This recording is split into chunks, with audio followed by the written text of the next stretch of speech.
The morning sun had barely warmed the quiet alleys behind Santa Monica Pier when I saw her. A breeze carried the scent of salt and cotton candy from the boardwalk, and I remember thinking it was almost too peaceful until I saw her. She didn't cry. She didn't bark. She didn't move. She just sat there, a German Shepherd puppy, maybe 5 months old, tied to an old wooden bench with a red leash. Next to her, a small, battered pink suitcase covered in faded unicorn stickers. Her coat was black and tan, matted and dulled with dirt. One of her back legs looked twisted, maybe broken. But what struck me most was the stillness. She wasn't scared. She wasn't even alert. She was just waiting. A note flapped gently in the breeze, taped to the leash in shaky handwriting. "She's broken. I can't fix her. You try." I stared at those words for a long time, my feet rooted to the concrete. I've worked in dog rescue in LA for years, seen all kinds of neglect and abandonment. But this was different. This wasn't someone discarding an animal in haste. This was someone leaving a message, as if passing off a problem they couldn't handle. I crouched slowly, trying not to startle her. "Hey," I whispered, "what's your name?" She didn't react, didn't even blink. Her eyes, wide and glassy, stared down the alley like she was still expecting someone who wasn't me. I looked around. No one. Just the waves crashing softly in the distance and a ghost of a puppy tethered to nothing but memory. I reached for the suitcase and unzipped it gently. Inside, a child's purple t-shirt, small enough for a toddler, its collar dusted with glitter. A tiny collar, unused. A crushed juice box with the straw still poking out. Whoever had left her here once tried to care, at least a little. But that care had run out. Now she was sitting in silence, beside a suitcase that spoke louder than words. I called the shelter, told them I was bringing in a young German Shepherd, female, around 5 months. I didn't mention the note, not yet. I gently unhooked the leash from the bench and lifted her into my arms. She didn't resist, didn't lean in either, just hung there, like she was waiting for something that still hadn't come. In the car, I glanced back in the mirror. Her eyes weren't on me. They were still looking out the window, tracking the street as if she could rewind time and find the moment it all went wrong. "You're not broken," I said softly. "Just waiting, right?" I don't know if I believed it. I just needed to say it. At the shelter, the intake team was already waiting. I handed them the note and the suitcase. They exchanged glances, a quiet understanding none of us wanted to voice. Bella, that's what I decided to call her, stood perfectly still as they examined her. No chip. Underweight. Bruising on the hind leg, old, healing wrong. Through it all, she didn't flinch. Her head kept turning back toward the open window, toward the alley, toward where she'd last seen whoever left her. I filled out the intake form with shaking hands. Name, Bella. Age, unknown. Notes, abandoned, possibly traumatized. As I turned to leave, I looked back through the glass door. Bella wasn't looking at me, wasn't looking at the staff. She was staring through the door, back at the world she came from. Not scared, not anxious, just faithful. It was a kind of grief I didn't have a word for, the kind that doesn't scream. It just waits. That night, I couldn't stop thinking about her. I'd seen loyal dogs who waited by the door for years after their owners passed. But this wasn't loyalty. This was heartbreak with eyes. How long had she been sitting there? How many people had walked past those alleyways and ignored her? What kind of person could tie a living being to a bench and walk away forever? The second day, she still hadn't eaten. Bella lay curled in the farthest corner of her kennel, her head resting on her front paws, eyes wide open, unblinking. I brought her soft chicken and rice, our go-to meal for pups with sensitive stomachs. She didn't move, not even a glance. Just kept watching that tiny window, like the sound of the ocean might carry a familiar voice. "She's dissociating, Mara," one of the vet techs said gently. "Dogs can do that when they shut down. It's like they leave their bodies for a while." But she hadn't left. I could feel her there, like static in the air, present, but locked in. I slid into the kennel and sat cross-legged on the floor, the food bowl beside me. "I know you're not ready," I whispered. "I'm not going anywhere." She didn't turn, but one ear twitched. That was something. A signal. A fracture in the silence. I pulled the suitcase toward me again, opened it, and laid out its contents. The glittery t-shirt, the juice box, the plastic brush, still wrapped in its store packaging. They looked like offerings at a shrine, symbols of a past no one claimed anymore. Later that afternoon, I stepped outside for air. I thought it would help. It didn't. I kept seeing her there, unmoving. My mind played the same question on a loop. Who does this? Who abandons a baby animal like garbage and leaves behind a suitcase like a cruel goodbye present? When I came back inside, she was in the same position. Same posture. Same empty gaze. I opened the kennel again, this time slower, and sat down. I didn't speak. I just sat. Let the stillness grow between us like moss on stone. I checked reports, sent a few texts, and stayed. Then she moved. It was small, just her nose. She turned her head toward the bowl near my leg. I held my breath. She sniffed, once, then pulled back. My chest ached. Progress. I leaned a little closer and said, "You're not invisible, Bella. I see you. I'm here." She didn't answer, but that night, just before we closed, I glanced back one last time. Bella was still curled up, but this time she wasn't looking out the window. She was watching me. It wasn't trust, not yet, but it was something. Recognition. A thread, and maybe, just maybe, she wanted it to grow.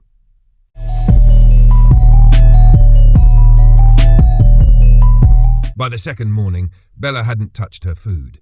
Not a bite. Her bowl sat untouched beside her blanket, now slightly wrinkled where she'd curled up in the corner furthest from the door. She wasn't sleeping. She wasn't resting. She was watching, always watching, with wide, glassy eyes that refused to close. Her head remained perfectly still. Only her gaze shifted, tracking the tiniest changes beyond the window. Sounds from the ocean filtered in faintly through the walls, but it wasn't the sea she was listening for. It was something else. Someone else. I brought her the soft chicken and rice again, warmed just enough to be comforting. It was the kind of food we gave dogs with sensitive stomachs, or those too scared to eat anything harder. I crouched beside her kennel, holding the bowl like an offering. "Morning, Bella," I whispered. She didn't move, didn't blink. Her focus passed right through me like I wasn't there, as if I was just another ghost in a haunted world. "She's dissociating," Mara said gently behind me. She crouched beside me, voice low, respectful, as if afraid to disturb the delicate silence. It's what some dogs do when they shut down. They stop responding. It's like they're somewhere else, not here. Her words stung with truth. Bella was physically present, yes, but emotionally, spiritually? She was miles away. Maybe back at that bench, maybe next to the suitcase. Maybe beside someone who had once loved her, if only for a moment. Still, there was something about her stillness that didn't feel like absence. It felt dense, electric, like the silence before lightning strikes. I sat down cross-legged in front of the kennel, just outside the gate. I placed the bowl near the bars, but didn't slide it inside. She wasn't ready. I didn't expect anything. I just wanted to be close. "I know you're not ready," I said softly. "I just want to be here." Bella didn't turn, but one of her ears flicked back. Barely a twitch. But I saw it. That tiny movement, a flicker in the fog. It was the first voluntary sign I'd gotten from her. It wasn't a greeting, not even an acknowledgement, but it was proof. She was in there. Somewhere beneath the grief and the shock, she was still listening. That afternoon, I opened her suitcase again, not to inspect, not to clean, but because I needed to understand. I needed to touch the pieces of her past, however broken. The small purple t-shirt with glitter on the collar felt heartbreakingly soft, like it had belonged to someone gentle, someone who used to dress dolls or dance around living rooms. The plastic brush, still in its packaging, had never seen fur. The juice box had leaked slightly, leaving a faint, sticky ring on the suitcase lining. It was all so small, so human, so childlike, and so abandoned. I gently laid each item in a line near my side and just sat with them. Objects meant for comfort, now artifacts of someone else's surrender. It was hard not to imagine a little girl somewhere, crying for a puppy she was told she couldn't keep. Or maybe she had been the one forced to write the note. "She's broken." I kept hearing those words. Not "she's hurt" or "she's sick." Broken. Like a toy. Like something disposable. I went outside to clear my head, walked around the building in circles, but the question haunted me, looping in my brain without end. Who ties a puppy to a bench with a suitcase and walks away? Bella hadn't made a sound, not during intake, not during exams, not even when other dogs barked beside her kennel. Her silence wasn't just quiet. It was deep, cavernous, like a well that had run dry. It wasn't fear. I knew that kind of silence. This was different. This was after hope. after heartbreak, after the moment when a soul stops expecting anything at all. When I returned, she hadn't moved. Same position, same unwavering stare. I opened the kennel slowly. No reaction, no flinch. I sat just inside this time, my back against the far wall, the bowl still by the gate. I didn't talk. I didn't try. I just sat. The room was filled with the low hum of fluorescent lights and the occasional clink of metal from nearby kennels, but between us there was nothing but stillness. Stillness and time. An hour passed, maybe more. I pretended to read reports on my tablet, scrolled through messages. Said nothing. At some point I glanced up and caught the smallest shift. A breath. Bella had moved her nose toward the bowl. Not her body, just her nose. Slowly, inch by inch, she turned her head, nostrils twitching. My heart pounded so loudly I thought she'd hear it and retreat, but she didn't. She leaned forward, sniffed once, then pulled back. It wasn't much. It wasn't dramatic, but it was everything. I turned slightly, just enough so she could see my face. "You're not invisible, Bella," I whispered. "I see you, and I'm not going anywhere." She blinked. Once, then returned to her curled position. But something had shifted. I could feel it, like the first crack in a frozen lake. The surface held, but underneath, the thaw had begun. That night, just before lights out, I passed by her kennel one more time. It was something I found myself doing more often, checking in, not because I had to, but because I needed to. Bella was still curled up on her blanket, but her head was turned toward the door. She wasn't looking at the window anymore. She was looking at me, not fear, not trust, but recognition. And that was a start. The third morning brought another surprise. When I stepped into the kennel wing with the morning rounds, I noticed her bedding had moved. Just a bit. The crumpled blanket had been dragged 2 feet closer to the door. It was a small thing, nearly imperceptible, but it meant the world. She wasn't hiding in the corner anymore. She was inching forward, toward the door, toward the world. When I approached with the same bowl of chicken and rice, her eyes met mine, still cautious, still guarded, but for the first time they met. "Morning, Bella," I said softly. "Missed you yesterday." She blinked again. Once. I knelt and slid the bowl inside. Normally I'd leave and give her space, but today something told me to wait. I remained kneeling, hands relaxed in my lap. Then, slowly, with stiff legs and a wobble in her back right, Bella stood. Her movements were cautious, shaky, but she stood. Limping slightly, she approached the bowl, sniffed and began to eat. It wasn't eager, it wasn't joyful, but it was eating, sustenance, survival, choice. Mara happened to pass by and froze in her tracks. "She's eating, with you still here?" I nodded slowly, afraid even the sound of excitement might scare Bella off. First time, Mara's eyes filled with something close to wonder. "It's a miracle," she whispered. And maybe in that quiet room filled with cautious breath and trembling limbs, it was.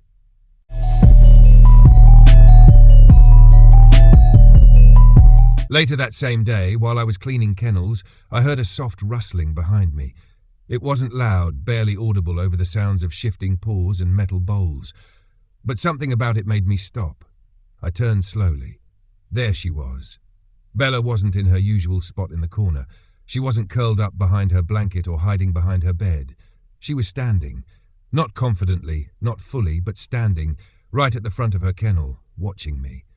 Her posture was stiff, her injured leg trembling slightly, but she stood there, tall as she could manage, gaze steady and fixed on me.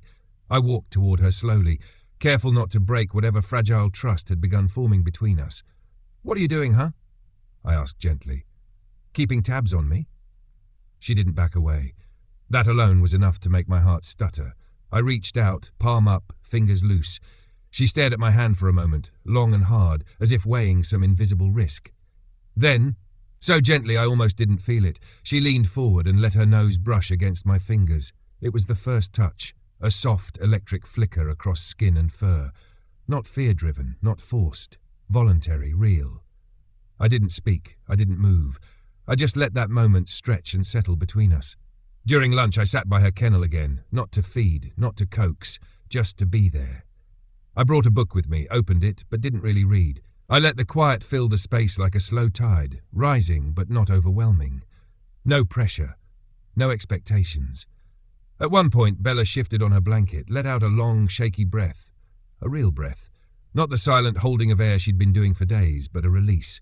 like someone who had finally unclenched after being tense for too long. That sound, that exhale, it made my throat tighten. It was the first true sound I had heard from her. Not a bark, not a whimper, just breath. But it said everything. That evening, just before closing, I opened her suitcase again, not for me this time, but for her. I reached inside and took out the glittery shirt, the one with specks of silver across the collar. I folded it neatly and placed it at the front of her kennel, beside her blanket. Something about it felt right. Like building a bridge from the past she had been carrying to the present she was beginning to trust. Bella watched from her spot on the blanket. Her ears twitched. She didn't move at first, but later, after the lights dimmed and the staff trickled out, I found her curled around the shirt. Her nose nestled against the cotton fabric like it was a sibling she missed or a memory she was holding on to. I stood there in the hallway long after closing, just watching her sleep. Her paw was draped over the shirt. Her breathing was slow, steady, not hiding, not panicked, peaceful. That night, I knew she wasn't just surviving anymore. She was remembering, and maybe even hoping. The next morning when I came in, something was different. Bella wasn't curled in the back corner. She wasn't avoiding eye contact or turning toward the window. She was sitting upright, her body facing forward, ears tilted toward the door as I approached with her food bowl.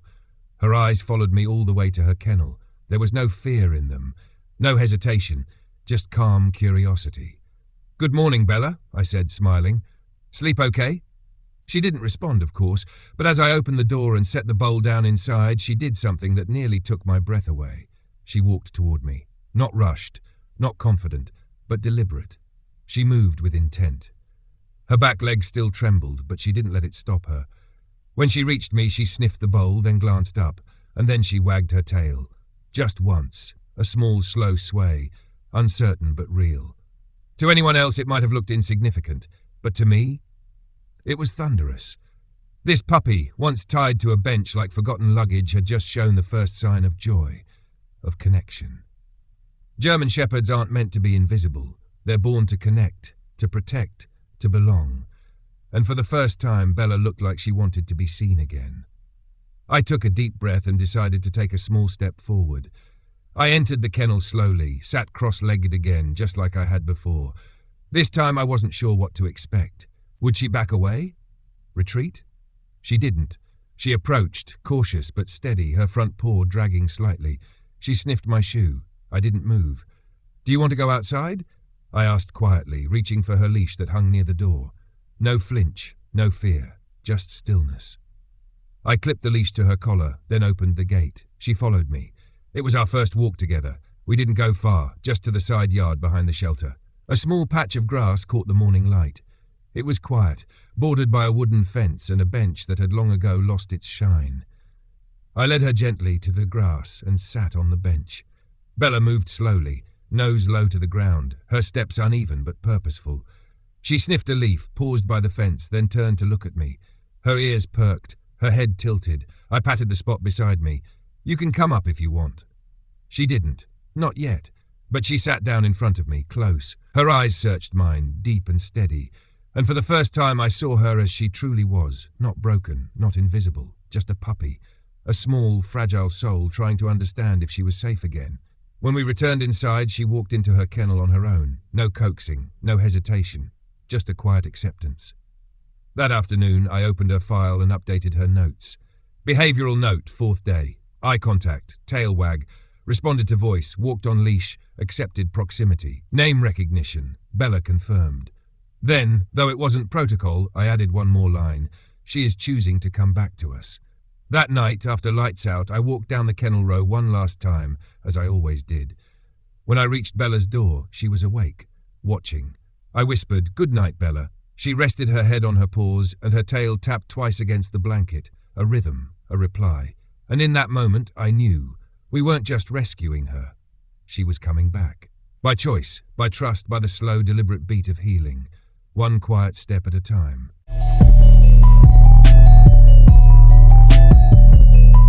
It happened just after lights out. The building had gone still, the low hum of fluorescent lights dimmed to a soft whisper. I had locked the last door in the kennel wing and was halfway down the hallway when I heard it. A sound so faint, I nearly dismissed it. Soft, quick taps against tile. Pause. Then the distinct creak of the back door swinging open. Something in me froze. My keys jangled in my hand as I spun around and sprinted toward the sound, flashlight flicking on. The back door wasn't latched. Someone must have missed it during final rounds. I pushed it open fully and stepped out into the night. Bella was gone. My chest tightened like a vice. She hadn't made a sound. No barking, no whimpering, just vanished. For a second I stood there, paralyzed, heart in my throat. Then instinct took over.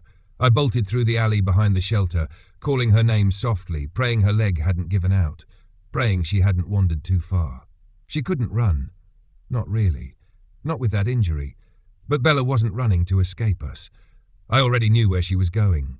I jumped into my truck, the engine growling as I tore down the quiet streets of Santa Monica. It was close, less than a mile, but every second stretched long and thin, as if time itself was testing me. Ocean mist clung to the pavement, street lamps flickered in silence. I turned onto the back road leading to the pier and slammed the brakes.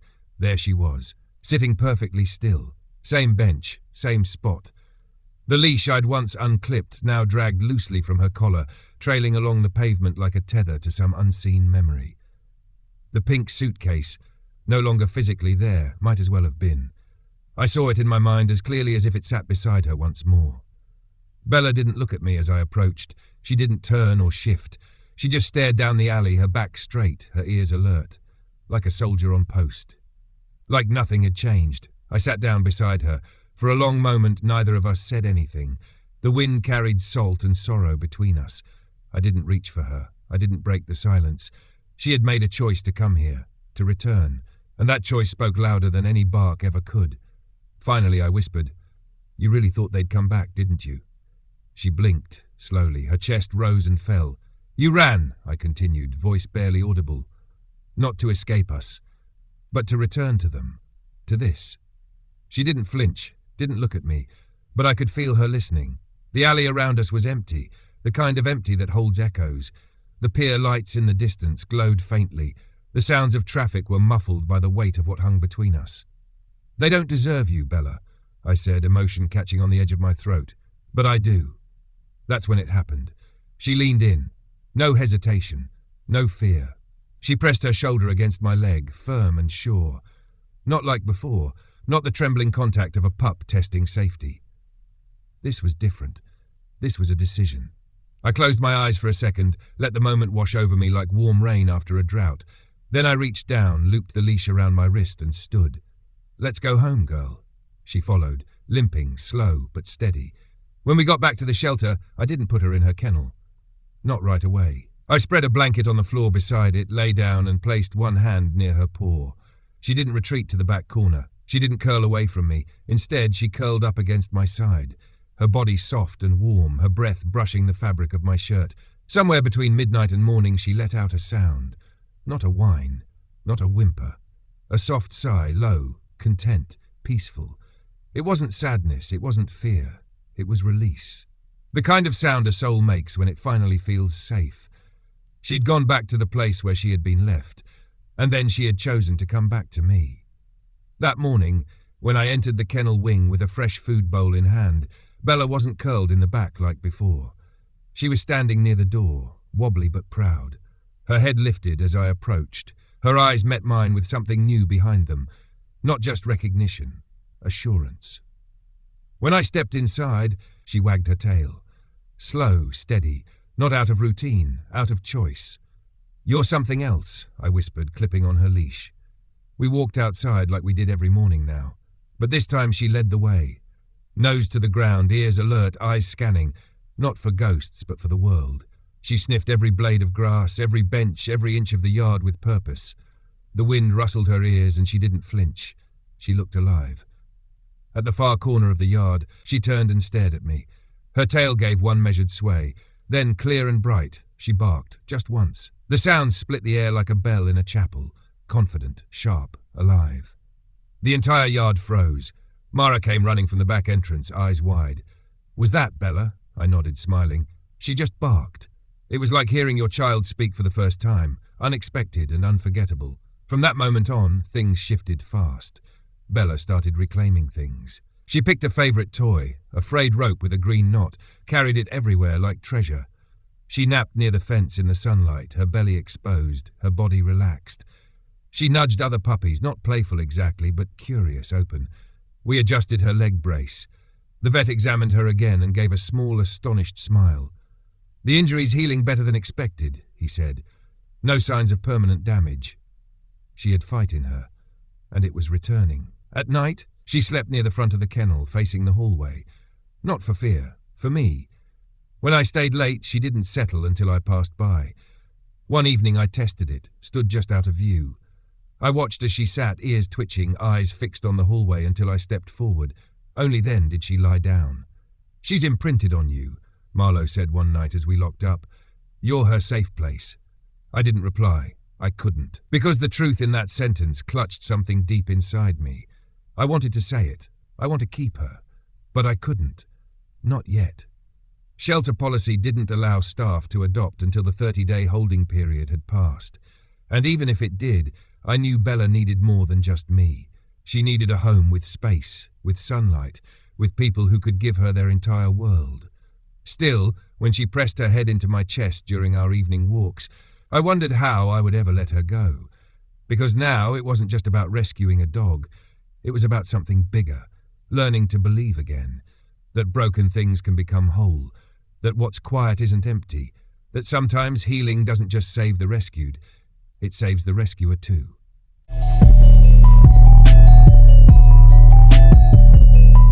By the 5th day, people started to notice her. Not just the staff. We had all been watching Bella like she was something sacred, something unfolding slowly, beautifully, something you didn't want to disturb. No, this time it was visitors. Couples, families, parents with children wandered through the shelter, scanning kennels for the right dog to take home. Some looked for playful tails, others for bright barks or wagging bodies. Bella wasn't flashy. She didn't bounce off the walls like the terrier mix in Kennel 4. She didn't bark or leap like the shepherd lab pup across the hall. She just sat there, ears forward, calm and steady, with eyes that looked like they had already lived a whole lifetime. Around noon, a boy, maybe 8 or 9 years old, stopped outside her kennel. Curly hair, Batman hoodie, he crouched low and whispered something to her through the bars. I couldn't hear what he said, but Bella tilted her head slightly, then did something we hadn't seen before. She stood, shaky but steady. She walked to the front of the kennel, right up to the boy. His mother tugged his sleeve, impatient. "No, honey, she looks sick." "She's not," he replied quietly. "She's just sad." The mom laughed a little, not unkindly, but dismissively. "We're not taking home a project, sweetheart. Let's go." They left, just like that. Bella sat back down, eyes still locked on the spot where the boy had crouched. She didn't whimper, didn't move, but her shoulders sank, just slightly, like a balloon letting out the tiniest breath of air. I clenched my fists in my pockets. My jaw tightened. I wanted to run after that woman, to tell her she wasn't a project. She was a survivor. But I didn't. Instead, I waited until later and took Bella out back again. The sun had started its slow descent, casting soft light across the grass. I brought a worn tennis ball with me, just in case. She sniffed it, gave it a half-hearted paw, then sat down. I sat beside her in the grass. "You don't have to play," I told her gently. "You don't have to do anything you're not ready for." She turned her head and rested her chin on my knee. I froze. The warmth of that tiny, trusting gesture cracked something open inside me. A place I thought had long since closed. I remembered Buck, my old German shepherd. I remembered how he used to do the same thing. Forehead against my leg like he was telling me, "I'm here, I trust you." Bella stayed like that for minutes, still, warm. Her breath soft against the fabric of my jeans. When I looked up, Marlowe stood at the doorway, tears brimming in her eyes. "She picked you," she mouthed silently. And maybe she had, but that wasn't the plan. I wasn't supposed to keep her. Shelter policy was clear, 30-day holding period. Staff had to wait. And even then, it wasn't just about paperwork. Bella needed more than what I could give her. She needed space to run, to grow, to become.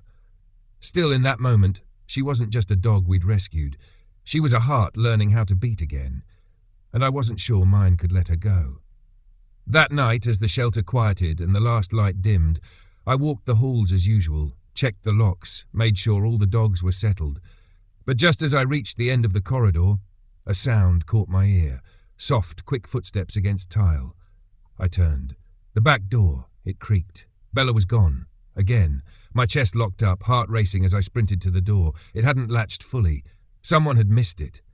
She must have nudged it open, just enough to slip through. No alarms, no panic. She was just gone. I grabbed my truck keys and drove faster than I probably should have, the wheels screeching against the pavement. My hands gripped the wheel tight, mind spiraling. Where would she go? Would she be okay? But I already knew the answer. I headed for the beach, and when I pulled up behind the pier, headlights catching the curve of the bench, my heart stilled. There she was, sitting. Same bench, same spot, leash trailing behind her. It was as if time hadn't moved, as if the last few days had been a dream. Bella was back at the beginning. She didn't look at me when I approached, didn't turn, just sat, staring down the empty alley, waiting. I sat beside her again, like before. You really thought they'd come back, I said softly. She didn't move. You ran, not to leave, but to return, to them. The wind swept past us. The street lamps glowed faintly on the water. They don't deserve you, Bella, I said, voice thick. But I do. She leaned into me, a slow, steady weight pressed against my leg. Not because she was tired, because she chose to. I looped the leash around my wrist and stood. Let's go home. Back at the shelter, she didn't sleep in her kennel. She curled up beside me on the blanket, pressed close, her breathing soft and sure. Somewhere in the middle of the night, she let out a quiet sigh. Peace. She'd gone back to where she was left, and she had chosen, finally, to come back. The next morning, she met me at the kennel door, tail low but moving, body steady. We walked outside together. This time, she led.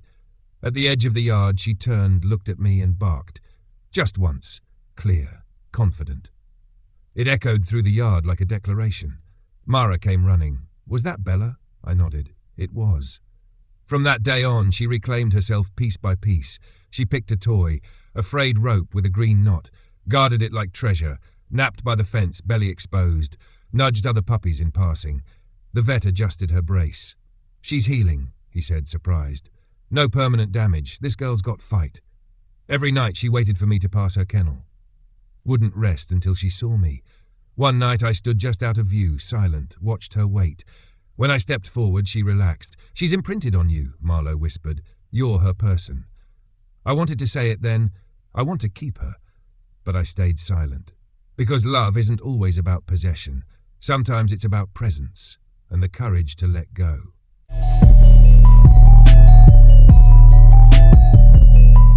They walked into the shelter just before noon. Quiet, unassuming, like they weren't even sure if they belonged there.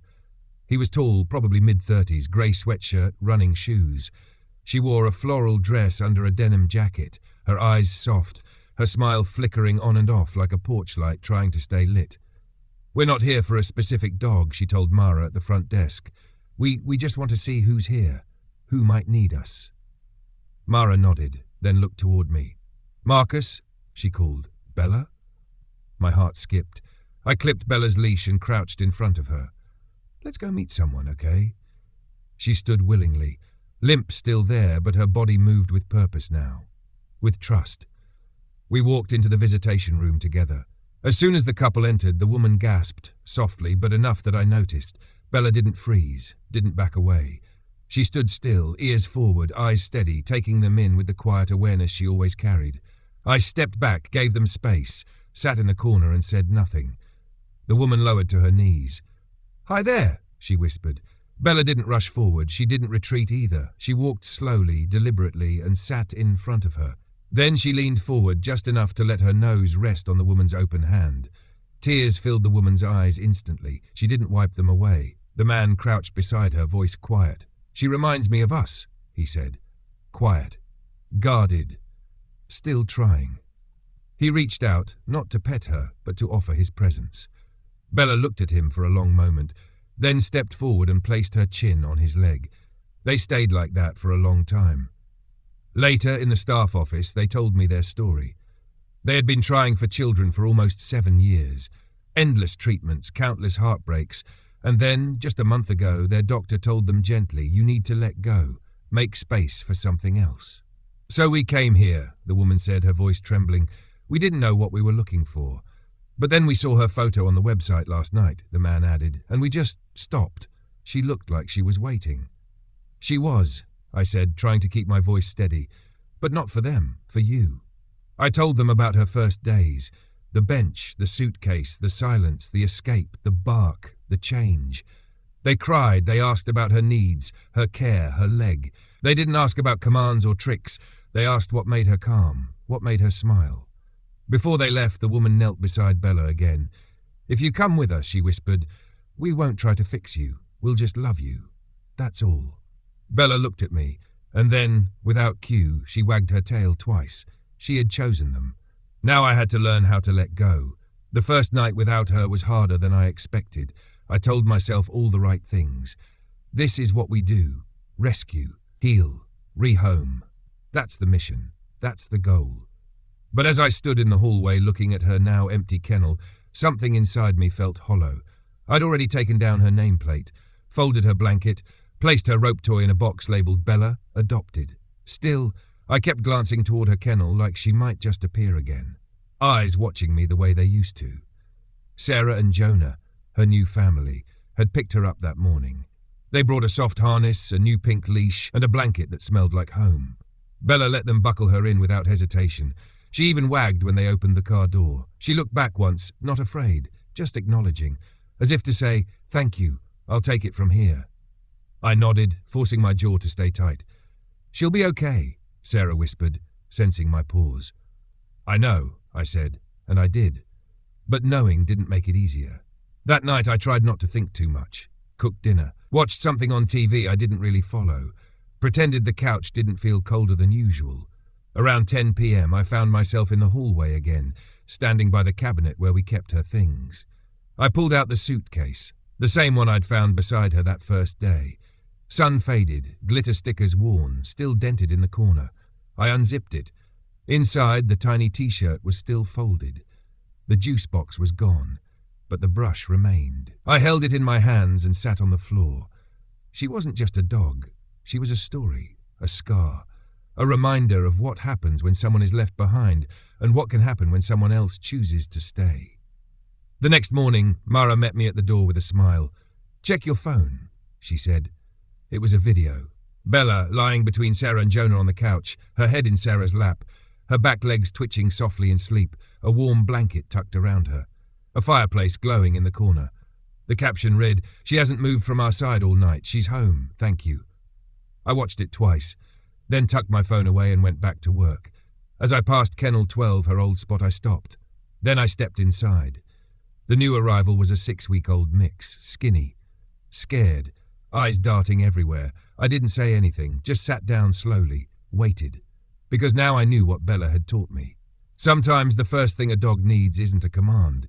It's someone willing to sit inside the silence. 3 days later, they came back. When Bella stepped through the shelter doors, my heart stopped. Her tail swayed. Her eyes were bright. There was colour in her coat again, strength in her frame. Jonah smiled. She wanted to visit. Sarah laughed. "We did too. Thought maybe you still had something of hers." I nodded. The suitcase. It was in the cabinet behind my desk. I hadn't thrown it out. Couldn't. When I placed it on the floor, Bella sniffed it immediately. Her ears flicked back, then forward. She nudged it gently. Jonah crouched beside her. "Do you want to keep it, girl?" Sarah looked at me. "We don't want to erase her past. We just want her to know she doesn't have to carry it alone anymore." I almost couldn't speak. Instead, I reached into the suitcase and pulled out the little t-shirt. Still folded, still soft. "This was in it," I said. "Maybe she'd like to keep it, as a memory, or I don't know." Bella leaned her head against my knee, a quiet pressure, not desperation, just recognition. "Can we keep it somewhere she can see it?" Sarah asked. "Of course." They left it on a small shelf in their living room, right by the window where the sun hit it in the morning. Not a shrine, not grief, a reminder that broken doesn't mean discarded, that the past doesn't mean unloved. When they left, Bella looked back once, not at the building, at me. Then she turned and climbed into the car. The next morning, I opened my inbox to a photo. Bella curled up in a blanket by the window, a stuffed bear under her chin, behind her the pink suitcase. The message read, "She knows she's safe now, and so do we." And for the first time since she left, I didn't feel empty. I felt proud, because Bella wasn't just adopted. She was chosen, understood, loved. She had become someone's beginning. It was a quiet evening when I finally walked past her old kennel without slowing down. The new pup inside, a beagle mix named Rusty, wagged his whole body when he saw me. I crouched, scratched behind his ears. He barked once, dropped a toy at my feet. I stepped inside, sat down, and waited. Because now I knew. Every story begins the same, with silence, and someone willing to sit beside it. Some dogs aren't broken. They're just waiting for the right heart to see them.